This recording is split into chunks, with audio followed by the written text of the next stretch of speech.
Diz assim em Amós, capítulo 5, verso 18. Ai daqueles que desejam o dia do Senhor. Para que quereis vós este dia do Senhor?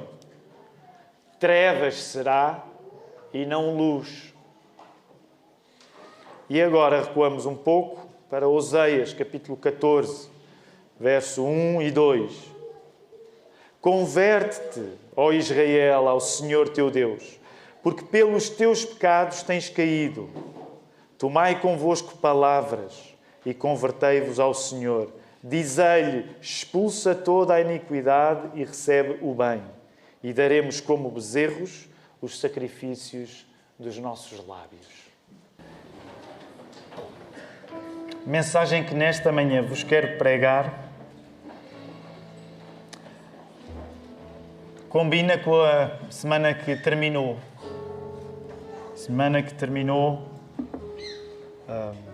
Teve um dia especial, que foi, naturalmente, dia 14 de fevereiro. É um dia especial porquê?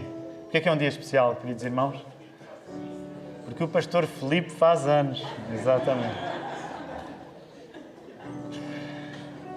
Ouvi dizer que há celebrações em todo o mundo à custa disso. O nosso São Valentim. Então, talvez o título do sermão combine bem com o dia 14 de fevereiro. É o namoro entre a idolatria e a injustiça. É o nome do sermão que eu vos quero pregar. O namoro entre a idolatria e a injustiça. E assim, tentando resumir a tese da mensagem, eu diria que quando nós pecamos contra Deus, e Deus é o ser mais forte que existe em todo o universo, ao pecarmos nós contra Deus, o forte, sendo nós idólatras, portanto, quando nós pecamos contra Deus, que é o único Deus, sendo idólatras, nós acabamos a pecar contra os pobres, os fracos, através da injustiça. Vou voltar a repetir esta frase. Ela é, em grande parte, a substância da mensagem que vos quero pregar. Quando tu não tratas Deus como se fosse Deus, vais cair num pecado de idolatria. Porque vais tratar outras coisas como se fossem Deus no lugar de Deus. E quando o fazes, estás a tratar o mais forte, Deus, como se ele não fosse o Deus verdadeiro. Estás a praticar um modo de idolatria. Agora, isso não acontece sem que nesse processo tu acabes a tratar os fracos, os pobres, com injustiça. E nós vamos até dois profetas, talvez obscuros para alguns de nós nesta manhã, Amós e Oseias, a falarem-nos sobre o assunto e a apontarem-nos para uma solução que era maior do que eles, que é a solução que apenas Jesus pode ser. Quero orar por nós nesta hora, para que este plano que trouxe de casa, de pregar esta mensagem, vá muito além de um plano que eu trouxe de casa e que seja de facto um plano divino de nós sermos todos alimentados pela palavra de Deus nesta manhã. Vamos orar. Querido Deus, Tu conheces cada um que aqui está, porque cada pessoa que aqui está só existe porque Tu a criaste. Até quem ainda não reconheceu a Tua existência, só existe por Tua causa. Ó Senhor, e por isso nós sabemos que é uma grande falcatrua quando nós não reconhecemos que Tu és o único Deus. E Tu sabes como o nosso coração tão facilmente cai em idolatria. Não precisamos de nos debruçar para uma estátua estranha para sermos idólatras, Senhor. Sempre que o nosso coração se acende por outras coisas que Tu criaste, mais do que se acende por Ti, Criador, nós acabamos a não Te prestar o culto devido. Senhor, nós queremos Te pedir perdão por causa disso. E nós queremos ser guiados nesta manhã pela Tua Palavra, para nós compreendermos como é que este descuido contigo termina em descuido com os outros. Senhor, abre os nossos ouvidos. Nosso coração precisa de aceitar estas verdades. Guia-me na pregação delas, para que elas sejam consolidadas na nossa vida, Senhor. E que o resultado disto comece também por esta alegria em Jesus, por esta confiança no Espírito Santo. É isso que nós oramos. E oramos em nome do nosso Senhor Jesus Cristo. Amém. Meus queridos irmãos, quero primeiro só mostrar um quadro, e lá está. Ainda há pouco tempo eu disse que protestante, que era protestante, não mostra imagens na igreja, e cá estou eu a mostrar uma pequena imagem, mas é só para termos uma ideia, para nos situarmos. Nós desde setembro, Jéssica, consegues dar mais som, por favor? Isso. Nós desde setembro que começámos uma série de mensagens à volta de toda a Bíblia, um esquema muito ambicioso. Então vamos pregar de Gênesis ao Apocalipse, debaixo do tema saber ouvir. Então, o que temos estado a fazer desde setembro é começarmos no Gênesis a fazer uma leitura panorâmica, porque é vasta, é ampla, para que compreendamos o valor da audição na Bíblia. Não é possível tu leres a Bíblia da maneira certa sem valorizares a audição. Ouvir. É por isso que saber ouvir tem sido o nosso lema. Isto significa também que depois de termos passado pelo Pentateuco, fomos avançando no Velho Testamento e chegámos agora ao grupo dos profetas menores. O grupo dos profetas menores é, na ordem cristã da Bíblia, o último grupo antes do Velho Testamento terminar. Então, são 12. Crente que é crente sabe dizê-los de cor, não é? Eu não estou a olhar. E vocês não vão olhar para lá e os crentes vão mostrar que sabem a ordem de cor dos profetas menores. Vamos a isso? Oseias, Joel, Amós, Obadias, Jonas, Miqueias, Naum, Abacuque, Sofonias, Ageu, Zacarias, Malaquias. Eu vi quem não é crente, ok? Eu vi, eu sei. É que nós temos agora aqui uma câmara que grava as pessoas. Então, tem aí a ordem. Nós estamos num grupo que é vasto, então eu resolvi nesta manhã começarmos por 2 profetas que, de facto, até calha o primeiro, Oseias, mas calha Amós. Este quadro que vocês estão a ver, alguns de vocês eventualmente podem já ter visto, ele foi feito pelo nosso Manel, pelo nosso diácono, que tem estado a dirigir o culto, na classe que ele prepara também para a vista panorâmica acerca da Bíblia. Este quadro é muito interessante, porque quando preparava esta mensagem eu pedi esse material ao Manel. Que coisa boa é nós estarmos numa igreja onde as pessoas fazem este material para nós, portanto ele ajudou-me bastante na preparação da mensagem. E há um elemento que eu quero que tu percebas. Qual é a coisa que há em comum? Eu sei que as letrinhas estão muito pequeninas, mas não olhes para as letrinhas, olha para os sinais. Qual é a coisa que tu vês em comum entre Oseias e Amós? O que é que tu vês em comum entre Oseias e Amós? Não olhes para as palavras, olha para os bonecos. Tudo para norte, não é? Portanto, has de reparar, Oseias, a bússola está para norte, e Amós, a bússola está para norte. Nos outros profetas, a maioria está para sul, ou tem depois até exceções em relação a Edom e 2 de Nínive. O que é que significa isto, meus irmãos? E agora sim, já podemos tirar aqui este quadro, mas eu gostava que vocês pudessem vê-lo. Nós estamos a entrar nos profetas menores e entramos nesta manhã em Oseias e em Amós, porque ambos profetizaram para o reino do norte. Vamos dar algum contexto a alguém que possa estar a chegar aqui e não estar tão familiarizado com as histórias da Bíblia. Houve uma época em que o povo de Israel, por pecados cometidos pelos reis, começaram sobretudo com David, acabou por ter o reino dividido. E o reino ficou dividido na parte do norte, com 10 tribos, e na parte do sul, com 2, Judá e Benjamim. Passaram a ser conhecidas só através do reino do sul, o reino de Judá. Então significa que durante esta época o povo de Israel ficou dividido em 2 reinos. Ao do norte chamava-se Israel, ao do sul chamava-se Judá. Estes 2 profetas que nós hoje vemos, Oseias e Amós, profetizam no contexto do reino do norte. Curiosamente, Amós não estava no reino do norte, ele estava no reino do sul. Mas a mensagem que Deus lhe deu era voltada para o reino do norte. Já Oseias estava mesmo no norte. Acredita-se que o profeta Amós veio um pouco antes do profeta Oseias. Estava, neste caso, Amós, o profeta Amós, que era do sul, mas profetizou contra o norte, numa época em que o reino do norte ainda estava com muita riqueza. num estado até de algum luxo. Já no caso de Oseias, Oseias vai começar a assistir à queda do Reino do Norte. Porque o Reino do Norte vai acabar por cair primeiro do que o Reino do Sul. Primeiro caiu Samaria e uns tempos depois caiu Jerusalém. Sabem o que é que vai acabar por unir? Isto é uma nota à parte, mas sabem o que é que vai acabar por unir os judeus novamente? O que é que vai acabar por uni-los? O que é que voltou a unir os judeus depois de estarem divididos entre o Reino do Norte e o Reino do Sul? É curioso. O que é que os juntou de novo? O exílio, o cativeiro. Quando eles regressam do cativeiro, já regressam como povo único. Vamos falar um pouco de Amós. E para isso eu vou pedir que tu pegues na tua Bíblia. E agora dá mais jeito se tu tiveres, honestamente, se tiveres a tua Bíblia em papel, talvez seja mais fácil fazeres isto do que no digital. Porque eu vou pedir que tu andes, folheis um pouco a tua Bíblia no profeta de Amós. Para a frente, para trás. Eles são chamados profetas menores, não tem a ver com a sua importância.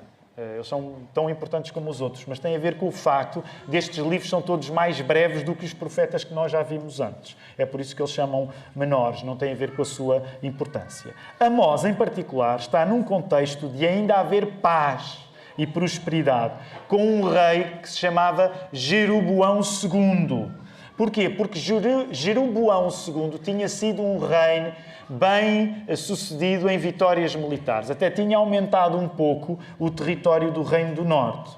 Isto significa que o discurso profético de Amós, através de sermões, poemas e visões, é um discurso de contraste.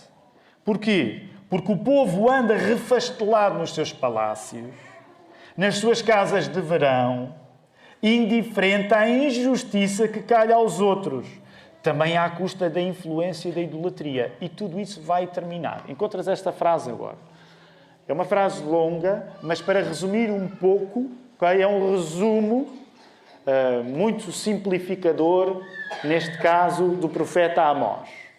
Amós precisa de trazer uma mensagem de contraste. Contraste com o quê? Com o facto do povo estar refastelado no seu luxo, nos seus palácios, nas suas casas de verão, indiferente à injustiça que acontece com os não privilegiados. E essa indiferença está de mãos dadas com o facto da idolatria ter chegado ao coração do povo. E a mensagem de Amós é: meus meninos, permitam-me dizer assim, é uma paráfrase, não é? Isto vai terminar. Isto vai terminar. Vocês andam aí a viver bem, no vosso luxo, nas vossas belas casas. Os pobres à vossa volta não vos dizem nada. Isso está relacionado com o facto de vocês não estarem a adorar Deus, de terem juntado à vossa adoração a Deus, adoração a outros deuses estrangeiros, e isto vai terminar. É por isso que, se tu recordares o texto que nós lemos, quando lemos Amós, é um texto curto e muito incisivo. Ai daqueles que desejam o dia do Senhor. Para que quereis vós este dia do Senhor? Trevas será e não luz. Parece desanimador, mas é esta mensagem de contraste que Amós está a pregar. Ele está a dizer: povo, vocês andam tão perdidos nos vossos pecados de idolatria e de injustiça que estão a desejar o dia do Senhor, mas cuidado com o que desejam, porque o dia do Senhor não vos vai trazer luz, pelo contrário, Ele vai trazer-vos trevas. O dia do castigo do Senhor virá e será de trevas e não luz. E não haverá religião fingida que os livrará. Porque, por exemplo, vai agora até capítulo 5, só para passearmos um pouco aqui neste profeta. Capítulo 5, verso 21. Estou a ler agora na tradução da Almeida do século XXI. Amós 5:21. É Deus a falar através do profeta Amós. Eu detesto, diz esta tradução, e desprezo as vossas festas. Não me agrado das vossas assembleias solenes. O que é que isto significa? Significa que muitas vezes, quando há uma mensagem de confronto, quando Deus confronta o nosso pecado, um dos truques que nós podemos experimentar é quê? Simular adoração a Deus. Simular religião. Fingir que somos mais santos do que somos. E o que o profeta Amós estava a dizer, a voz de Deus para aquele povo, é: nem sequer se ponham a fingir com a vossa religião que não é verdadeira. Eu detesto as vossas festas solenes. Porquê? Porque elas eram um fingimento.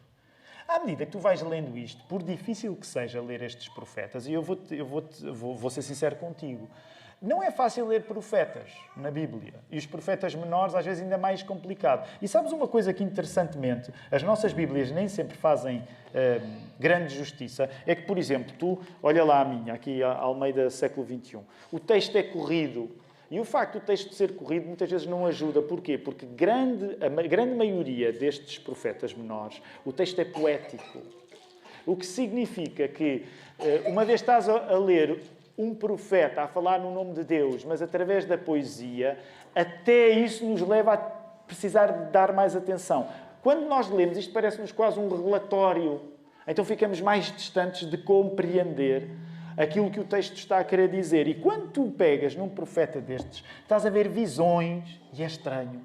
Estás a ler poemas e é estranho. Estás a ler sermões e tudo junto. Então são livros que nós temos de admitir que vamos ler e muitas vezes temos dificuldade.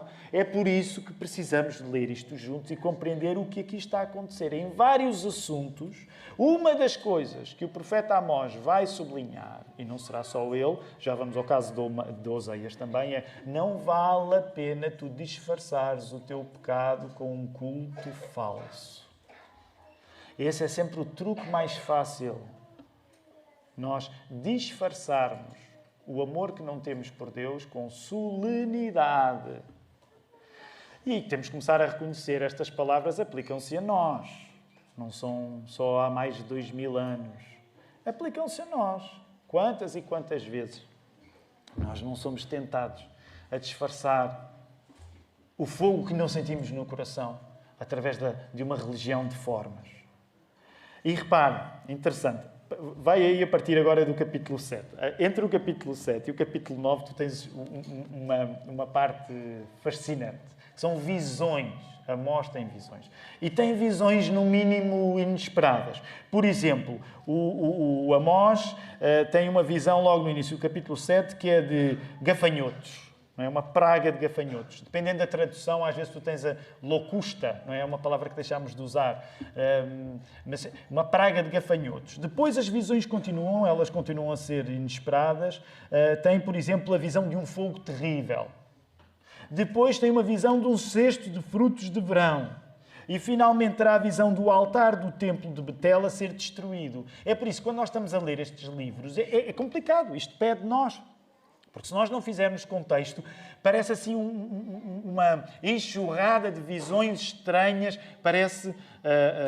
quero ser cuidadoso com esta comparação, até porque eu nunca me meti no que eu vou mencionar. Eu nunca tomei cogumelos, mas a coisa parece um bocado psicadélica, de facto. Não é? Lembra-se, eu falei nisso em Ezequiel, porque é visão atrás de visão. E as coisas que às vezes são mais parecidas para nós é histórias que nós ouvíamos os nossos pais a contar nos anos 60. Alguns de vocês sobreviveram aos anos 60, não é? Ainda estão cá para contar. Mas sabem como é que foram os anos 60. E há coisas que a gente lê isto e... que é isto? Parece uma trip. Às vezes, não é? Parece uma trip, parece uma coisa estranha. Tu precisas de te dedicar na leitura da Bíblia para não ficares com uma visão de que o profeta está a tripar. Okay? Portanto, uma das coisas que eu quero chamar a tua atenção é a leitura demorada da palavra. E se leres em voz alta, como sabes, tenho-te falado nisto, tu precisas de ler em voz alta porque vais perceber um pouco melhor. Então, repara, há uma sequência de várias visões, mas no final, felizmente, o final não termina neste tom de Deus vai castigar-vos. Vai aí até ao final do livro. Final do capítulo 9, Amós 9. Aliás, vamos ler ainda o 10, capítulo 9, verso 10, e depois tu vais ver a mudança. Todos os pecadores do meu povo morrerão pela espada. Os quais dizem o mal não nos alcançará nem nos atingirá. Porque este era um dos problemas do povo. O povo estava a viver bem, indiferente à injustiça, e julgavam isto. Deus não nos toca. Deus a nós não nos toca. E, portanto, esta palavra, eles vão morrer à espada, porque Deus ia usar a invasão da Assíria como castigo. Mas, felizmente, há um final. Felizmente, há um final feliz. Olha aí. Naquele dia, a partir do verso 11, levantarei o tabernáculo de David que está caído e repararei as suas brechas. Levantarei as suas ruínas e as reedificarei como nos dias antigos, para que eles possuam o restante de Edom e todas as nações chamadas pelo meu nome, diz o Senhor, que faz essas coisas. Dias virão, diz o Senhor, em que o que lavra seguirá logo ao que colhe, e o que pisa as uvas ao que lança a semente, e os montes destilarão vinho novo, e todas as colinas se derreterão. Também trarei do cativeiro o meu povo Israel, e eles reedificarão as cidades que estão em ruínas, e habitarão nelas. Plantarão vinhas e beberão o seu vinho. Cultivarão pomares e comerão do seu fruto. Assim haverei de plantá-los na sua terra, e não serão mais arrancados da terra que lhes dei, diz o Senhor teu Deus. É só o finalzinho, mas ainda bem que existe. Porque a maior parte do livro tu estás a ouvir um cenário negativo. Então, uma das coisas que eu quero dizer-te, para encerrarmos rapidamente o livro de Amós, e eu sei que estamos a fazê-lo apressadamente, é que o futuro vai ser bom. O futuro, depois de piorar, vai melhorar. E vai ser bom. E vai ser bom para o povo de Israel, na presença de um novo David. Toma nota aí, a ideia de novo David, porque ela vai ser importante já já. Haverá um novo David. Mas vai ser bom não só para o povo de Israel, mas para todos os povos que são chamados pelo povo de Deus. Toma nota disto. Rapidamente, vamos a Oseias. Oseias é uma história mais complicada, queridos irmãos. Vai lá, Oseias. Eu não vou ler, mas quero que tu leias. Até rimou. Vai lá, Oseias, ok? Oseias no início. Vai lá. Oseias. Oseias é uma história complicada. Vou-te só dar tempo para tu leres o primeiro verso e o segundo. Lê. Oseias, capítulo 1, verso 1, verso 2.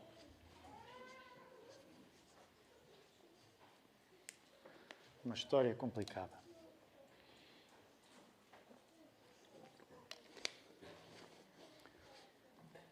Já chegaste ao verso 2? Como assim? Coisa boa de ler a Bíblia é esta, não é? Que é isto? Eu percebi bem. Sabem que a coisa... Uma das sensações mais comuns para a pessoa que lê a Bíblia é: será que eu estou a perceber bem o que eu estou a ler? E é por isso também que a Igreja existe. Nós acreditamos que o esclarecimento é um dom comunitário. Então, deixa-me falar-te rapidamente de Oseias e eu coloquei-te logo a ler 2 versos estranhos, porque para tu ficar já de alguma maneira agitado por um livro que é um profeta menor. Portanto, é alguém que está a cumprir o seu trabalho.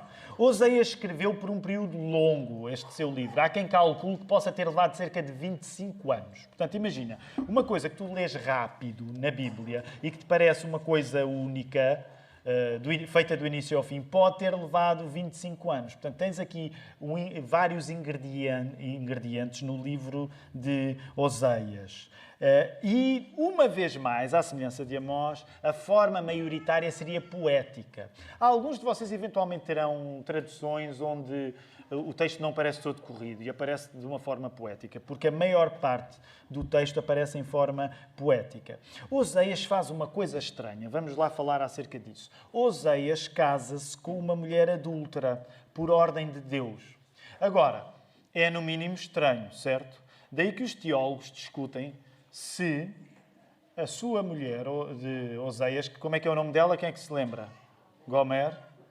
Discutem, será que ela era adúltera antes do casamento ou só se tornou adúltera depois? Isto envolve discussões de teólogos muito sérios, ok? Mas só para terem noção, porque é no mínimo uma ordem que a pessoa não espera. Então há discussões entre os teólogos se quando Oseias casou com Gomer ela já era adúltera ou se só traiu Oseias depois. E quando ele casa com esta mulher, depois da traição dela, ele restaura. Mesmo já depois de traído, ele restaura a sua mulher, paga pelos danos associados à traição e em todo este incrível perdão de Oseias, como marido traído, compara-se o que Deus faz com o seu povo Israel. Encontras essa frase agora aí. Em todo o perdão, em todo o perdão que Oseias dá a Gomer, como marido traído que foi, é feita uma comparação entre aquilo que Deus faz connosco quando nós não somos fiéis a Ele. Então, em grande parte, a força do argumento do livro de Oseias está aqui. Um marido traído que ainda assim paga pelo prejuízo da traição da sua esposa, porque desta maneira simboliza aquilo que Deus faz por nós. Israel, o povo de Deus, trai do mesmo modo que Amós, no seu livro, já tinha denunciado, numa mistura de idolatria e injustiça, diante das necessidades dos mais frágeis. Como é que o povo de Israel se comporta como a mulher que trai o seu marido? Aceitando outras fés, além da fé em Deus, e tornando-se indiferente ao sofrimento dos mais frágeis. O pecado de Israel é contra o forte, Deus, pela idolatria, e contra os fracos, os pobres, através da injustiça. Compreendes a ideia? Como é que se vê a infidelidade do povo de Deus naquela altura, lá no Reino do Norte? Em primeiro lugar, eles pecam contra Deus o forte, sendo idólatras, porque começaram a deixar-se influenciar por outras religiões. E em segundo lugar, essa influência das outras religiões torna-os insensíveis e eles tornam-se injustos. Como é que tu sabes que eles são injustos? Porque eles não ligam às pessoas que estão a sofrer. Eles não ligam aos pobres. E por isso, uma vez mais, a ideia que te falei ao início, o pecado que nós praticamos contra o mais forte que existe, que é Deus, através da idolatria, leva-nos a pecar contra os mais fracos, os pobres, através da injustiça. O povo de Deus anuncia, o profeta Oseias, vai acabar por pagar pelas consequências dos seus atos. Porquê? Porque a Assíria viria e conquistaria. Samaria, a capital do norte, viria abaixo. Ainda assim, uma vez mais, e parecido com o profeta Amós, Deus havia de restaurar Israel. E agora, folheia rapidamente.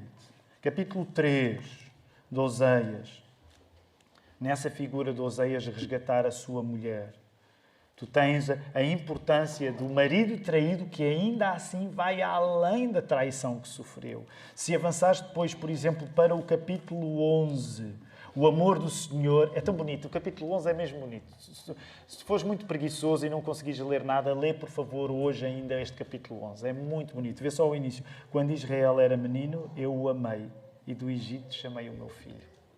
Então, no capítulo 11 e no capítulo 14, uma vez mais, tu vais ter um sinal de que, apesar de ser incontornável o castigo vir, o castigo tem de vir, mas o castigo não vai ser o ponto final. Deus é misericordioso. Deus ama o seu povo. Deus não trata o seu povo a partir apenas das suas falhas. Deus trata o seu povo a partir da misericórdia que sente, a partir do amor que tem. E por isso mesmo, essa esperança que Amós já tinha falado, não é só uma esperança nacional, como vimos, é uma esperança internacional. Vai aí até ao final, capítulo 14. 14. Oseias 14, verso 7. Os que habitavam à sua sombra voltarão, renascerão como o trigo e florescerão como a videira. A sua fama será como a do vinho do Líbano. Curiosamente, ainda por cima agora nós temos pessoas com origens libanesas. O Gustavo ontem falou-me da sua origem libanesa, não é? E eu estava a dizer, eu tenho um bocado de inveja de ti, porque tu tens origens numa terra que está mencionada na Bíblia e Portugal não aparece na Bíblia. Há quem considere a Espanha, onde Paulo queria chegar, como Portugal. Não é? Mas aqui está o Líbano. E há uma coisa bonita que eu gostava que o teu coração estivesse aberto para isto. Sempre que a Bíblia fala do futuro ser bom, fala em vinhas, fala em fruto, fala em vinho. Nós em Portugal gostamos de enfatizar isto, não é? Fala em vinho, fala de fartura. E uma vez mais está a dizer que este futuro bom não é apenas para o povo de Israel, não é apenas para os judeus. Sabes como é que tu sabes? Como é que tu sabes que não é apenas para os judeus? Porque nós estamos aqui, dia 18 de fevereiro de 2024. Nós estamos aqui, em Lisboa, não sendo judeus. Eventualmente poderemos ter alguns judeus entre nós, mas acredito que seremos uma maioria de não-judeus, de gentios, e aqui estamos nós, porque esta mensagem de misericórdia, ao ser cumprida por um novo David, e já vamos lá rápido, ao ser cumprida por um novo David, deixou de ser uma esperança apenas para a nação de Israel e tornou-se uma esperança para todas as nações. O céu, até para portugueses, tem espaço. É isto, é disto que estes profetas estão a falar também. Até para nós há espaço. O que há então para ouvir? Nós que estamos aqui tanto tempo depois destes textos, que às vezes parecem textos meio bizarros, com visões de homens religiosos, do Médio do Oriente, isto aconteceu há mais de 2 milénios. O que é que nós ganhamos com isto? O que é que eu posso levar para casa, Tiago? Tu podes estar a perguntar. O que é que eu levo daqui? Deixa-me dizer o que tu levas daqui. Quando tu te afastas da palavra de Deus, como o povo de Israel se afastava, quando tu começas a negociar a fé que tens em Jesus com outras fés, com outras convicções, quando tu, eventualmente, até melhoras a tua vida materialmente e vais ganhando uma certa indiferença para quem não está a ter a boa vida que tu tens. Portanto, quando tu cais no pecado da idolatria, colocando à frente de Deus outras coisas, e quando falamos no pecado de idolatria, uma vez mais eu quero dizer, tu não precisas de baixar à estátua de um Deus estranho para ser idólatra. Tu só precisas de pôr alguma coisa no lugar de Deus. A partir do momento que tu vives para outra coisa que não Deus, tu já estás a tornar essa coisa para que vives o teu próprio Deus. Portanto, sempre que tu negocias a tua fé em Jesus com outras coisas, pode ser a tua profissão, pode ser o teu desejo de sucesso, pode ser a tua vida amorosa. Sempre que outra coisa ocupa o lugar de Deus, tu já estás a cair no pecado da idolatria. E a ironia triste é que quando tu cais no pecado da idolatria, como não estás a servir o Deus verdadeiro, não estás a ter o mesmo padrão de elevação que o Deus verdadeiro te pede, tu começas a ser indiferente às pessoas que sofrem à tua volta. Então, quando tu te afastas da palavra de Deus, como o povo de Israel se afastava, negociando a sua fé com outras fés, enriquecendo enquanto outros empobreciam, é todo um programa de idolatria e injustiça que está a acontecer. A idolatria sempre leva à injustiça porque um Deus falso não exige perfeição. Porquê é que a idolatria leva sempre à injustiça? Porque um Deus falso é um Deus que se dá bem com as coisas erradas que tu fazes. Porquê é que nós somos fábricas de ídolos, como dizia João Calvino? Porque nós escolhemos deuses à altura do pecado que queremos cometer. E deixa-me dizer, o mercado de ídolos é infindável. Tu vais sempre descobrir uma fé à medida do pecado que queres cometer. Porquê é que é tão difícil acreditar em Deus? Porque Deus é perfeito. E agora vou-te dizer uma coisa que tu eventualmente até já ouviste. Sabes qual é o padrão que um Deus perfeito pede às pessoas que acreditam nele? Como é que é o padrão que um Deus perfeito pede às pessoas que acreditam nele? É um padrão de quê? Nada mais, nada menos. É essa a expectativa que Deus tem para ti. Deus quer que tu sejas perfeito. Portanto, sede vós perfeitos, como perfeito é vosso Pai Celeste, disse Jesus. É por isso que nós não gostamos de ser cristãos. Porque sabemos que Deus está a pedir uma coisa que nós sabemos que não somos ainda capazes de dar, a perfeição. Mas acontece que a perfeição que Deus está a pedir de ti não é baseada naquilo que tu fazes por Ele. É baseada naquilo que Deus faz por ti. Porquê é que tu te deixas atrair por fazer compromissos com a tua fé? Eu sou cristão, mas eu posso arranjar aqui um jeito de acomodar mais isto. Eu sou cristão, mas eu posso arranjar aqui um modo de não obedecer àquilo que Deus me pede. Porquê? Porque os deuses falsos são os deuses mais porreiros de todos. Eles são sempre simpáticos com o teu pecado. Um Deus verdadeiro é outra história. O Deus verdadeiro pede perfeição. E a partir do momento que há perfeição, por exemplo, não dá, permitam-me dizer esta palavra, não dá para endrominar Deus com um culto falso. Tu até podes, repara, tu podes me enganar a mim com um culto falso. Eu não sei o que é que vai no teu coração esta noite. Eu não tenho visão raio-x para ver o teu coração. Tu a mim consegues me enganar. Mas tu não consegues enganar um Deus perfeito. Eu sou imperfeito. Eu sou enganável. Mas o Deus perfeito não é enganável. Portanto, até por causa disso, a hipocrisia no nosso culto é sempre uma má solução. É por isso que Amós, É por isso que Oseias deixavam este recado. É fundamental tu saberes ouvir a palavra de Deus, porque sem a palavra de Deus, qualquer fé tem a mesma validade. E com esse nivelamento por baixo, ficam também por baixo os teus padrões de justiça. Encontras aí essa frase. Porquê é que tu precisas de saber ouvir? Porque se tu não estiveres a ouvir a palavra de Deus, tu vais começar a ter qualquer fé como intercambiável. Se é cristianismo, se é islamismo, se é judaísmo, se é agnosticismo, se é ateísmo, é indiferente. Então tu vais passar a achar que as coisas são todas iguais. Porque o teu padrão de perfeição foi abandonado quando tu deixaste de ouvir a palavra de Deus. Quando tu ouves a palavra de Deus, tu estás a deixar que Deus continue a ser perfeito contigo. Então o que é que acontece? Como tu começas a nivelar as coisas por baixo, o teu próprio critério de justiça começa a ser nivelado por baixo também. A ironia triste é que hoje nós julgamos que podemos manter alto o padrão da justiça, ao mesmo tempo que mantemos alto o padrão da idolatria. E eu sei que estou a ser muito simplificador, mas se eu pudesse hoje apontar um dedo à nossa época, eu apontava isto. A nossa época quer ser justa, eu reconheço isso. De um modo geral, as pessoas querem ser justas. Mas querem ser justas ao mesmo tempo que querem ser idólatras e a coisa não funciona. A partir do momento em que tu queres ser justo com os fracos, não sendo justo com o forte, a coisa não vai funcionar. Deixa-me dar-te um exemplo.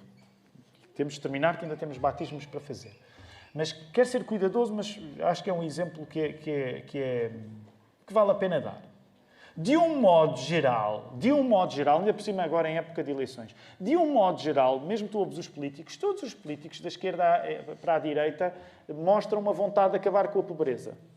Quem é o político que vai dizer eu sou um bocado indiferente em relação aos pobres? Quem é o político que vai dizer isso? Há, caracterizando a nossa época, um desejo de que a pobreza é uma coisa que deve ser eliminada. Portanto, nesse sentido, ninguém quer injustiça social.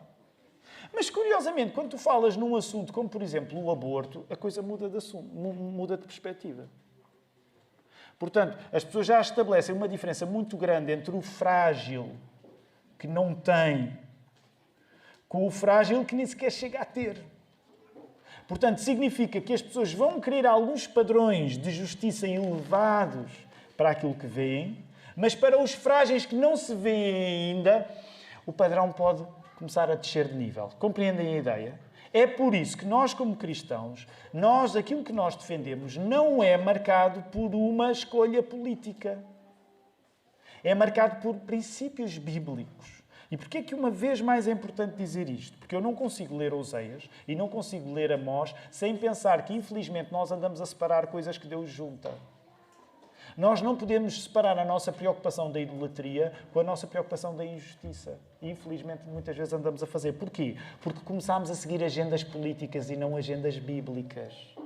Quando tu lês a Bíblia, as duas coisas vêm junto. Pessoas que não querem adorar outro Deus, não querem tratar mal os outros. Pessoas que querem honrar o forte que é Deus, querem cuidar do fraco que é o pobre. As coisas não vêm separadas. E por causa disso, as tuas escolhas não podem ficar marcadas pela política, venhas tu da esquerda ou da direita, mas têm de ser marcadas pela palavra de Deus. Não é a palavra de Deus que tem de se adaptar às tuas convicções políticas. São as tuas convicções políticas que se têm de adaptar à palavra de Deus. É assim que deve ser. Vamos terminar. E terminamos, claro. Qual era aquele aspecto que eu tinha mencionado para tu tomares nota? Eu, a determinada altura, falei em alguém e disse, sublinha aí porque eu vou voltar aí. Quem é que era essa pessoa? Que eu disse, guarda aí esse pensamento. O novo David. Sabes quem é o novo David? O novo David é Jesus. Aquilo que Amós, aquilo que Oseias não viram, porque Jesus veio depois deles, era o novo David de quem eles falavam. Jesus é o segredo para curar a nossa idolatria. E Jesus é o segredo para curar a nossa injustiça. Sabes porquê? Porque Jesus não foi tratado como o verdadeiro Deus. E isso foi a maior injustiça que o mundo já viu acontecer. Jesus, que devia ter sido recebido como o verdadeiro Deus que Ele é, foi tratado como se fosse um ídolo. Como um homem que queria ser mais do que realmente era. E isso foi a maior injustiça que aconteceu na história do mundo. Quando nós reconhecemos Jesus como o verdadeiro e único Deus, recebemos dele a justiça perfeita de olhar para a nossa fé nele, nos perdoar todo o mal. Tu encontras essa frase, é a última que eu quero partilhar contigo. Quando tu reconheces Jesus como o verdadeiro Deus, tu recebes dele a justiça perfeita, que olha para a nossa fé nele e nos perdoa o mal. Nós somos chamados para uma vida de abandono da idolatria e somos chamados para uma vida de abandono da injustiça. Se tu me perguntares, Tiago, explica-me lá isso na perfeição. Eu não sei explicar na perfeição, porque a minha perfeição está dependente do meu encontro rosto a rosto com Jesus. Só aí é que eu vou ser perfeito. Eu sei que já fui feito perfeito, porque a perfeição de Jesus já me atingiu, já fui redimido pela perfeição de Jesus, mas somos trabalhos em desenvolvimento até estarmos na presença dele. Então significa que tu só vais contar com a minha perfeição e com a tua, quando confias em Jesus, quando estiveres na presença dele. Porque aí o que é em espelho, obscuro, será rosto a rosto, como diz 1 Coríntios 13. Então, eu não te sei explicar isto na perfeição, mas eu sei-te dizer, com o meu coração a funcionar, com a minha cabeça a funcionar, que aquilo que Jesus fez por nós exige a obediência de fazermos por Ele o que Ele nos pede. E esta manhã isso é ilustrado nas águas. Quando nós reconhecemos com fé que Jesus é mesmo o Deus verdadeiro, nós ouvimos as palavras dele, nós sabemos ouvir as palavras de Jesus, confiando naquilo que ele nos pede. Uma das coisas que, curiosamente, Jesus nos pediu é que todos aqueles que confessassem que ele era Deus fossem batizados. É tão especial que hoje nós podemos ver isto a acontecer diante dos nossos olhos. Não foi apenas um ponto do sermão, mas vai ser uma visão para nós. Eu quero dar a oportunidade nesta hora, nós gostamos de fazer isto, nós vamos cantar ainda antes, certo? Cantamos antes ainda, mas depois, na altura dos batismos, nós gostamos de dar a oportunidade aos mais novos de se poderem chegar. Agora, não se esqueçam, mais novos, têm de fazer isso com muita ordem, que isto é uma igreja batista, ok? Portanto, tem de ser muito ordenadamente, mas os vossos pais, com muito jeitinho, quando o cântico terminar e nós começarmos a chegar ali ao batistério, eles vão deixar-vos que vocês possam chegar. Vocês não vão tapar a vista a ninguém, está bem? Mas vocês vão poder ficar ali um pouco mais próximo para verem o Caio e a Carolina a descerem às águas. Querido Deus, nós agradecemos-te porque aquilo que tu fazes na nossa vida não são apenas ideias, não são apenas projetos ou sonhos, mas são histórias reais. Nós agradecemos nesta manhã pela vida do Caio, pela vida da Carolina, pelo testemunho de confiança que eles deram em Jesus. Para muitos de nós que já o fizemos no passado, isso deixa-nos sempre emocionados, porque a verdade é que tu que és Pai, Filho e Espírito Santo, Jesus não tem falhado nunca connosco. Nós temos falhado várias vezes, mas Jesus não tem falhado nunca connosco.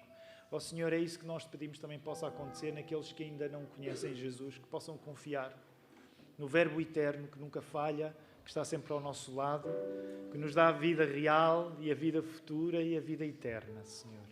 Que a tua bênção seja especialmente na vida do Caio e da Carolina, não somente hoje, um dia de grande alegria, mas ao longo de todo o tempo, nesta igreja local que somos aqui na Lapa, mas em qualquer igreja onde a tua palavra é pregada, Senhor. Obrigado por este encontro. Obrigado por esta casa de oração. Senhor, sê connosco, tu sabes que precisamos descansar ainda mais em ti e revigorar as nossas forças nesta manhã, porque teremos, se assim for a tua vontade, uma semana cheia de desafios à nossa frente. Nós não vamos ser capazes de responder, mas tu és sempre capaz de responder. É por isso que nós te pedimos que o nosso testemunho seja de esperança para tantos que à nossa volta estão tão carentes dela. Recebam também, por isso, a graça do nosso Senhor. Que a graça do Senhor Jesus Cristo, o amor de Deus Pai e a comunhão do Espírito Santo sejam com todos vós, agora e para sempre.